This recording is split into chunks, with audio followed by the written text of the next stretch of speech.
प्रिय दर्शकों, आज के इस वीडियो में आपका welcome.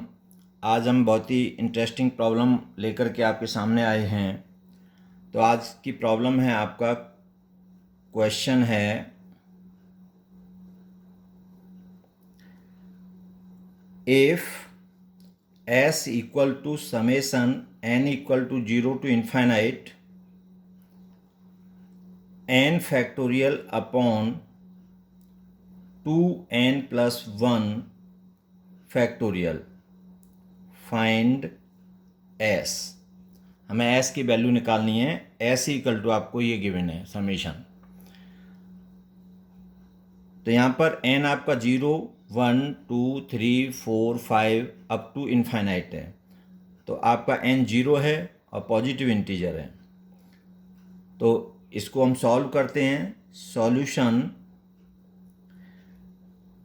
Given that s equal to summation n equal to 0 to infinite n factorial upon 2n plus 1 factorial. तो यहाँ पर n आपका 0 से लेकर के पॉजिटिव इंटीजर तक है। तो यहाँ पर हम गामा फंक्शन और फैक्टोरियल का रिलेशन का फॉर्मूला इस्तेमाल करेंगे। तो summation n equal to 0 to infinite, अब n फैक्टोरियल को लिख सकते हैं हम gamma n plus 1 upon 2n plus 1 को लिख सकते हैं हम 2n plus 2 gamma 2n plus 2। और ये फॉर्मूला होता है आपका gamma n plus 1 equal to n factorial. इस फॉर्मूले से हमने, इस रिलेशन से हमने ये वैल्यू रखी। So this becomes to summation n equal to 0 to infinite gamma n plus 1। अब ये गामा 2n प्लस 2 है डिनोमिनेटर में, तो हम इसको लिख सकते हैं gamma n plus n, 2n को प्लस 1 प्लस 1, मतलब 2n को हमने n प्लस n, तो 2n, 1 प्लस 1, 2 को 1 प्लस 1 लिख दिया। तो this becomes to summation n equal to 0 to infinite gamma n plus 1 upon, अब इसको हम लिख सकते हैं गामा n प्लस 1, एक n ये और एक प्लस 1 ये, प्लस n प्लस 1। अब इसमें हमने गामा n प्लस 1 से ऊपर मल्टीप्लाई किया, नीचे भी गामा n प्लस 1 से डिवाइड किया। तो ये इक्वल वैल्यू से हम मल्टीप्लाई और डिवाइड कर रहे हैं। So this becomes to summation n equal to 0 to infinite gamma n plus 1 और ये gamma n plus 1 upon gamma n plus 1 plus gamma n plus 1। ये हमने एक साथ ले लिए इनटू, अब ये गामा n प्लस 1 हमने यहाँ ले लिया है, तो 1 upon gamma n plus 1। So this becomes to summation n equal to 0 to infinite.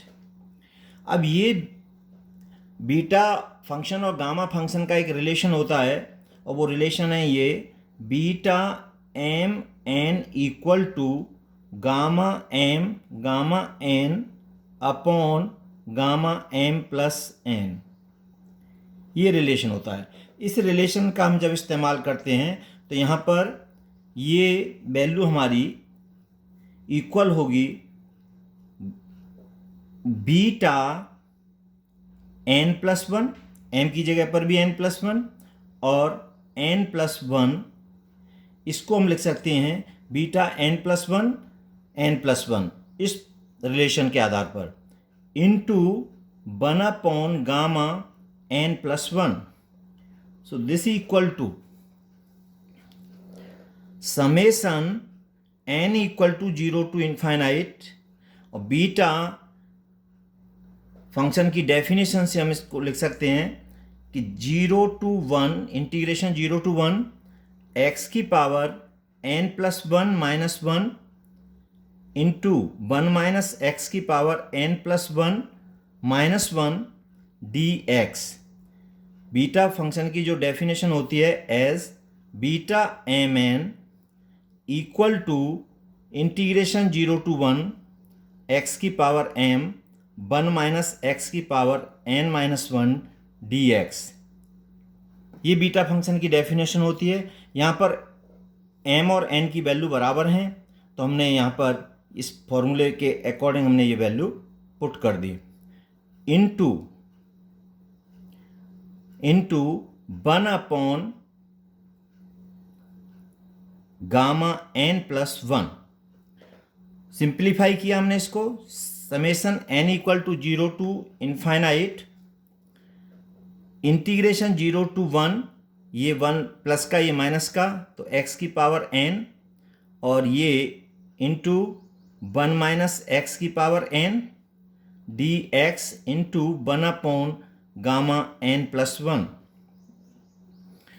अब हमने इंटीग्रेशन बाहर ले लिया, 0 to 1 summation n equal to 0 to infinite. अब ये भी x की पावर n है, ये 1 माइनस एक्स की पावर n है, तो हम इसको लिख सकते हैं x टू 1 माइनस एक्स की power n dx into 1 upon gamma n plus 1। This becomes to 0 to 1 summation n equal to 0 to infinite, ये हो जाएगा x माइनस एक्स स्क्वायर की पावर n और dx अपॉन ये gamma n plus 1। So now this equal to 0 to 1 summation n equal to 0 to infinite, और ये हो गया आपका x माइनस एक्स स्क्वायर की पावर n अपॉन, अब गामा n प्लस 1 को लिख सकते हैं हम n फैक्टोरियल dx।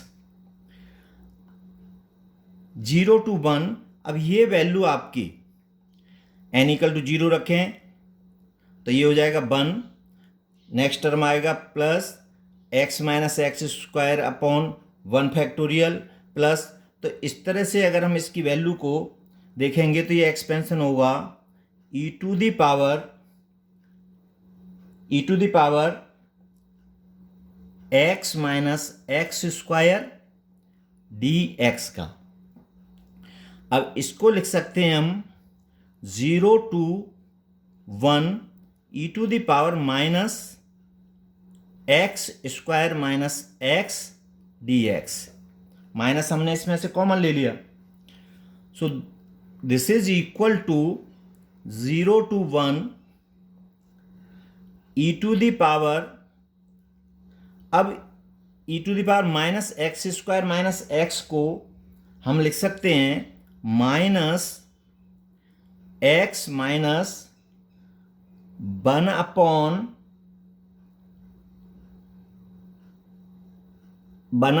2 का whole square plus 1 upon 4 dx। अब इसको हमने लिखा कि ये जो वैल्यू है एक्स स्क्वायर माइनस एक्स की, तो x square minus x equal to x square minus x equal to, इसको लिख सकते हैं हम x square minus 2 into x into 1 upon 2, this equal to and plus 1 upon 2 का होल स्क्वायर प्लस 1 अपॉन 2 का minus 1 upon 2 का whole square. अब ये इक्वल टू होगा एक्स स्क्वायर, ये टर्म और ये टर्म मिलकर के हो जाएंगे एक्स माइनस 1 अपॉन 2 का होल स्क्वायर, और ये होगा माइनस 1 अपॉन 4। ये वैल्यू हमने इस जगह पुट कर दी तो हमारा ये निकल करके आया। तो ये वैल्यू इक्वल हुई 0 to 1 e to the power 1/4 into e to the power -(x-1/2) का whole square dx।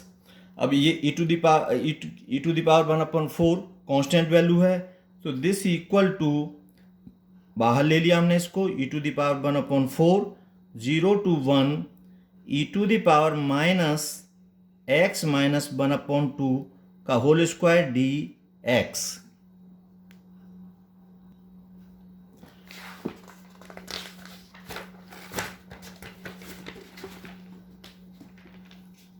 So now s equal to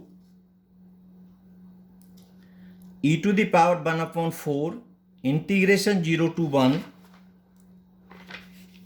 e to the power -(x-1/2) का होल स्क्वायर dx।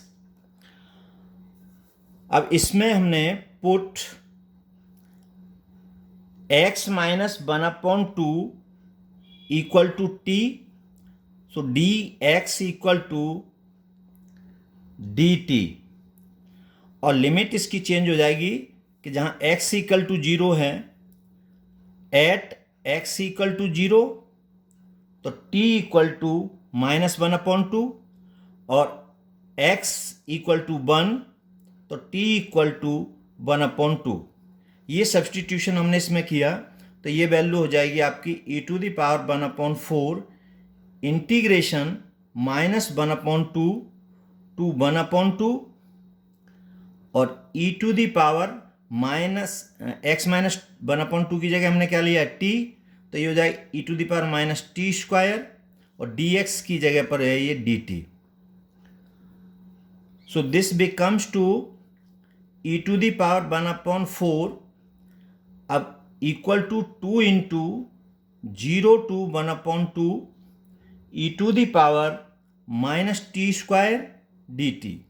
अब ये हमने यहाँ पर एक डेफिनिट इंटीग्रल की प्रॉपर्टी यूज़ की है, जिसमें अगर आपका ये फंक्शन इवन फंक्शन होता है तो उसकी वैल्यू हो जाती है। तो ये प्रॉपर्टी आपकी है -a to a f(x) dx equal to होता है 2 integration 0 to a f(x) dx if f(x) is even, और ये वैल्यू होती है 0 इफ f(x) इज ऑड। अब ऑड और इवन फंक्शन क्या होते हैं कि फंक्शन में अगर हम x की जगह -x पुट कर दें तो उसकी वैल्यू चेंज ना हो, वही रहे, तो वो ऑड फंक्शन होता है। तो यहाँ पर e to the power -t² कैसा फंक्शन, सॉरी, वैल्यू चेंज ना हो तो वो इवन फंक्शन होता है, और अगर f(x) की वैल्यू -f(x) हो तो वो ऑड फंक्शन होता है। तो यहाँ पर ये जो फंक्शन है आपका f(t) equal to e to the power -t², अगर हम इसमें t की जगह -t पुट करें तो ये हो जाएगा e to the power -t का whole square equal to e to the power -t², तो ft। तो जब f-t की वैल्यू ft आती है तो हमारा फंक्शन इवन फंक्शन होता है। तो यहाँ पर ये इवन फंक्शन है, तो हमने इस डेफिनिट इंटीग्रल की इस प्रॉपर्टी का इस्तेमाल किया यहाँ पर, और इसमें ये वैल्यू आपकी 2 और a और a की वैल्यू है यहाँ पर -1/2 से 1/2, तो a 1/2 है, तो 0 to 1/2 e to the power -t² dt, ये वैल्यू आपकी आ गई। तो ये हो गया आपका 2 e to the power 1/4 0 to 1/2 e to the power -t² dt, ये वैल्यू आ गई। अब इसको हमें निकालने के लिए एरर फंक्शन का इस्तेमाल करेंगे। तो हम जानते हैं we know that error function x equal to होता है 2/√π 0 to x e to the power minus T square D T. अब यहाँ पर जो x की वैल्यू अगर हम इस फंक्शन में इस्तेमाल करेंगे तो ये हो गया 0 to x E to the power minus T square D X equal to होगा root pi upon 2 error function x। तो यहाँ से हम लें इसका इस्तेमाल करके तो ये वैल्यू होगी आपकी 0 टू 1/2 की E to the power minus D T, E to the power minus T square D T की वैल्यू होगी square root pi upon 2 error function 1/2। तो हम इसकी वैल्यू ये पुट करेंगे इस जगह पर, तो हमारा s हो जाएगा s equal to 2 into E to the power 1/4 into 0 to 1/2 E to the power minus T square D T की value square root pi upon 2 error function 1/2।